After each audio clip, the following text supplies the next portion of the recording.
Эхнэрийн өрг.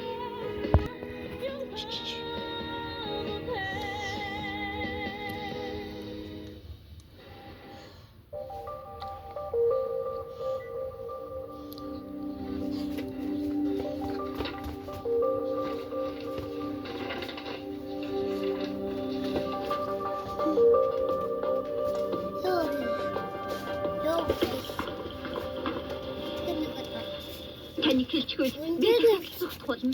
Гүнжигийн нэрээр буцаж ирэх болохгүй. Тэгэхээр өөр хүний нэр зээлдэж нуутаж амьдрах болно.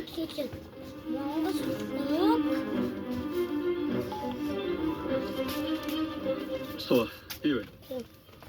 Одоо миний хэлхийг сайн сонс. Ерөнхий захирал таны талаарх мэдээллийг авахыг хүсэж байгаа шиг байна. Шинхэн суугийн зураг баримтууд факсаар нарийн бичгт нэрлээ. Энэ удаад би авчлаа. Суута өөрийнхөө зургийг яралтай явуул. Хурдлаарай, яралтай. Алга. Факсын дугаараар нь би явуулчихъя. Баярлалаа гоноо. Маш их баярлалаа.